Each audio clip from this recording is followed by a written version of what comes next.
Hello and welcome to the 1981 Digital Video Blog. Today we'll be talking about storytelling marketing in 2023. Storytelling marketing is an enormous concept. However, I'm sure you're familiar with the idea that people don't buy products, they buy brands. This idea is talked about by Coca-Cola's European marketing director in this video from 1994. Sometimes research gets it wrong because it fails to understand that people can only buy a complete brand. People don't buy products, they don't buy packages, they don't buy brand names, and they most certainly don't buy advertising.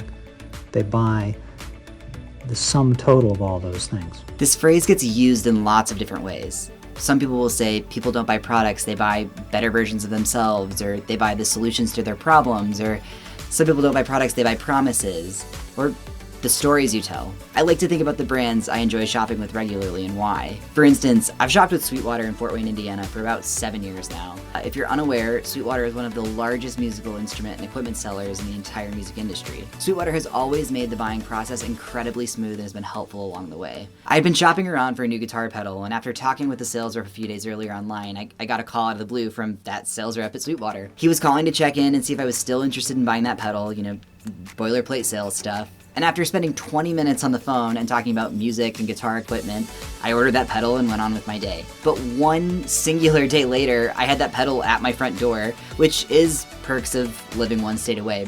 But in that box with the pedal was a set of my sales rep's favorite pack of picks with a nice note attached. And to this day, anytime I make musical equipment purchases, I start with Sweetwater. That call happened years ago, and I'm still Facebook friends with that same sales rep years after he's left the company. But that day, I chose to buy a brand and not a pedal.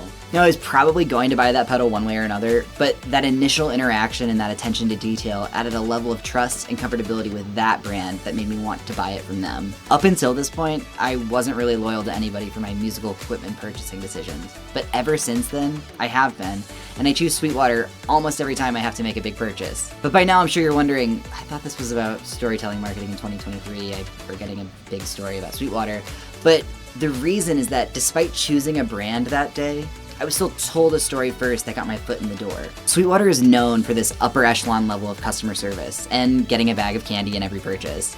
But after a very informative visit to their very detailed website and talking to an expert, I was shown just how knowledgeable and helpful they were. And when I thought that initial conversation was everything, I continued in my normal purchasing habits until again, I was shown just how helpful and knowledgeable their staff was and bought the story and subsequently the brand. This goes to show the power of storytelling marketing. Since 2016, I've spent more money than I would like to admit with the company because of that one set of interactions I had with them years ago, and how they've proven ever since to be that same company over and over again. Not only are digital mediums changing, but also the accessibility of these mediums. For instance, YouTube's been around since 2005, but we see a huge influx in video in the marketing mix. And we see companies like Meta and TikTok focusing way more heavily on short-form video content. These tools create opportunities for us to connect better with our consumer bases and tell them our brand story in a different, new, exciting way that's accessible for all. Data-backed storytelling is a valuable effort because of the context it creates. I always like being able to quantify or compare against empirical data, and this helps to create a real understanding of an issue.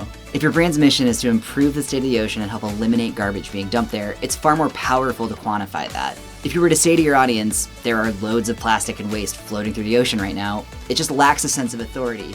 However, saying in 2015, Nat Geo found there are 5.25 trillion pieces of garbage floating through the ocean right now, we can quantify and create a sense of urgency surrounding this issue. And it creates an opportunity for your brand to say how you plan on improving such issues. Despite my love and loyalty for Sweetwater, I was not paid to tell you the above anecdote, unfortunately. However, you can use your customers' experience to tell their stories. Customers yearn for authenticity, and one way to give them exactly that is by showing them other customers' stories of working with your brand. We call this approach customer-led storytelling. Story-based advertising works best when customers can relate to it, so knowing your audience helps to make sure you're putting the most relevant stories forward for them. If you've been around our blog at all, you know how big of a proponent we are of adding video to your mix. Storytelling through video creates an opportunity to put a face with the brand and the subsequent story. We love interacting with people, it's part of what makes us human. And video storytelling gives your audience a base to create that interaction. Beyond that, video is the preferred method of connecting with brands, and your audience is more likely to convert because of it.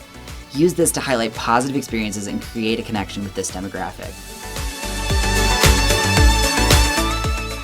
Marketers like to have control over the keywords and language surrounding their products or services when working with influencers. However, the tides are turning on this. We're seeing a change where storytelling will move towards more creator-driven storytelling. And this is likely because influencers are viewed as an extension of the company, held to specific verbiage and tone standards. The genuine connection audiences crave seems a bit disingenuous when coming from someone held to these dictated standards. The shift to creator-driven storytelling opens a whole new world of possibilities when it comes to their own experience with your products or services. They control the narrative and express their feelings. This gives audiences a sense of their connection and a security to feel less like they're being sold to. Storytelling marketing will continue to be important, and it's important to remember to focus on being the most authentic version of your brand so the true story can stand forward. What story is your brand telling?